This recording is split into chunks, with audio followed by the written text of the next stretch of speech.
In today's video, I'm going to teach you how to find ETFs on eToro. By the end, you'll know exactly where to look, what you're seeing on the screen, and how to decide whether to invest now or simply keep an eye on opportunities for later.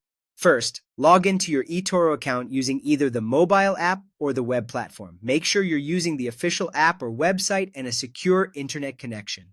Once you're in, you're ready to navigate straight to the ETF section without any guesswork. There are two quick ways to get there. You can tap or click the search icon and start typing, or you can head to Discover and then select Markets. Discover is a curated hub that groups assets by type, making it easy to browse even if you're not sure of a specific ticker. Markets gives you the big picture of what's tradable on eToro.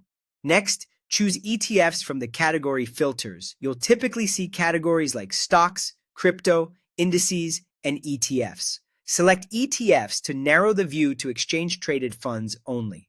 This filter is key because it filters out everything else and saves you time. You'll now see a list of available ETFs. This is your browsing stage. Scroll through to get a sense of what's popular or search by name or symbol if you already have one in mind. Click any ETF to open its details page. Here, you'll find the chart, which lets you explore price movement over different time frames, from days to years, so you can spot trends and volatility.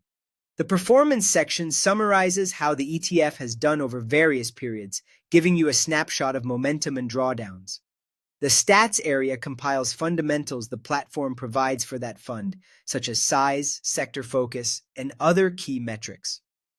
Take a moment to read the brief description on the page as well. It usually explains what the ETF tracks and its strategy, which helps you understand whether it lines up with your goals and risk tolerance. From this details page, you can invest or add the ETF to your watch list. If you're still researching, adding to your watch list is a smart move.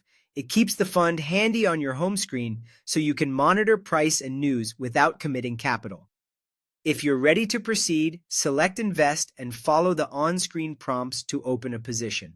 Remember, all investing involves risk, so consider the information you've reviewed before you act. That's it. Log in, head to Discover, or use Search. Filter for ETFs. Open a funds page to review charts, performance, and stats, and then either invest or watch list. Happy researching!